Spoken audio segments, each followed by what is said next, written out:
Hello बच्चों, आज हम सीखेंगे 8.4। 8.4 में क्या है? Trigonometry identities. पहले हम देखेंगे ट्रिग्नोमेट्री आइडेंटिटीज होती क्या है। पहले भी हमने सीखा है, ये एक तरह के फार्मूलाज होते हैं, है ना। तो हमने पहले सीखा था पंडित बद्री प्रसाद हर हर बोले सोना चांदी तोले। फिर हमने टेबल लर्न की थी, फिर हमने कुछ और फार्मूलाज देखे थे कॉम्प्लीमेंट्री एंगल के। अब हम देखेंगे कुछ more identities. Number 1, cos square A plus sine square A is equal to 1। Cos square A plus sine square A 1 के बराबर होता है।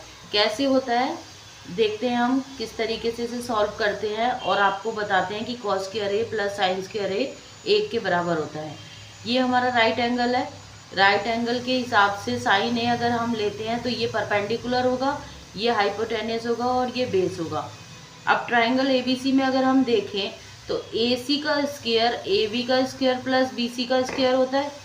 अगर हम इन तीनों को AC स्क्वायर से डिवाइड कर दें, पूरी टर्म को AC स्क्वायर को और AB स्क्वायर को AC स्क्वायर से, BC को AC को, इन सबको हम आपस में डिवाइड कर दें तो हमारे पास क्या आएगा? देखो, AC स्क्वायर है, ये आपस में कट जाएगा तो ये 1 रह जाएगा।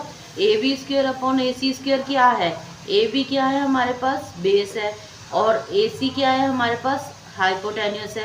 तो हमारा B अपॉन H क्या होता है? कॉस होता है।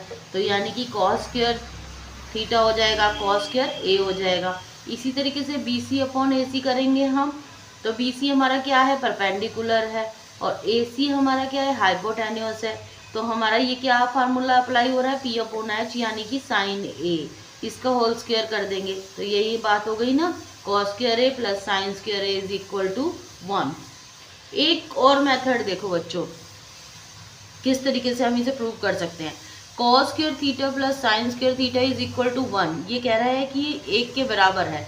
लेकिन किस तरीके से बराबर है? अगर हम थीटा में 0 डिग्री का एंगल रखते हैं तो 0 डिग्री पे कॉस क्या होता है? 1 होता है। और साइन 0 डिग्री पे क्या होता है? 0 होता है। 0 को अगर हम स्क्वायर भी करेंगे तो कोई फ़र्क नहीं पड़ेगा, और 1 का स्क्वायर करेंगे तब भी कोई फ़र्क नहीं पड़ेगा। तो 1 प्लस 0 क्या आ जाएगा? 1। इस तरीके से हमने प्रूव कर दिया sine cos square theta plus sine square theta is equal to 1। एक आइडेंटिटी हो गई हमारी। अब इसी से हम दो और फार्मूलाज निकाल सकते हैं। देखो, cos square theta is equal to 1 minus sine square theta, है ना। अब sine square theta is equal to 1 minus cos square theta. अब इसी तरीके से देखो सेकेंड आइडेंटिटी, ये क्या कह रहा है? 1 plus tan square A is equal to sec square A. किस तरीके से?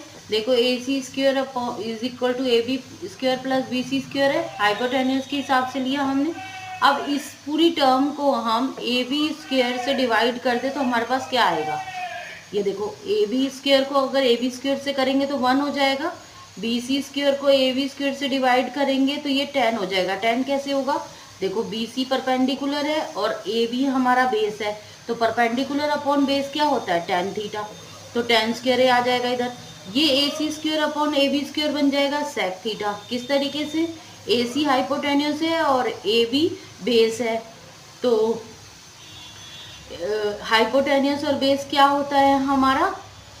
sec थीटा, कॉस का अपोजिट। तो ये हमारा बन जाएगा 1 plus tan square theta is equal to sec square theta.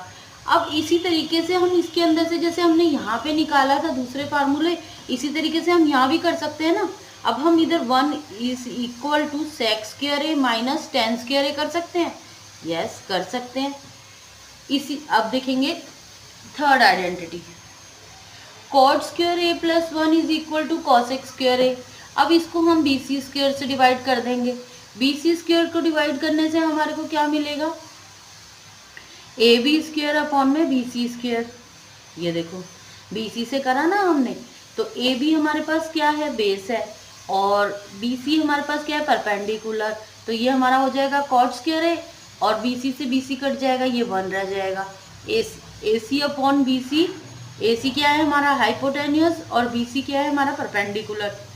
तो हाइपोटेन्यूस अपॉन परपेंडिकुलर क्या होता है हमारा? Cosec square theta. इसी तरीके से ये फार्मूला निकल गया। अब इधर भी अगर हम ऐसे करें कि 1 के equal cosec square A minus cot square ए करें तो ये प्रूव हो सकता है। यस, ये प्रूव हो सकता है। अभी हम आगे की एक्सरसाइज करेंगे और उसके अंदर देखेंगे और उसके अंदर ये फार्मूलाज लगाएंगे भी। कभी कभी आप कंफ्यूज मत होना कि मैंने 1 के इक्वल ये कैसे रख लिया या 1 के इक्वल मैंने ये कैसे रख लिया। वैसे मैं आपको क्लियर करूंगी ब्रैकेट में लिख के, लेकिन फिर भी मैं आपको इस टाइम बता रही हूँ, आगे क्वेश्चंस में भी बताऊंगी।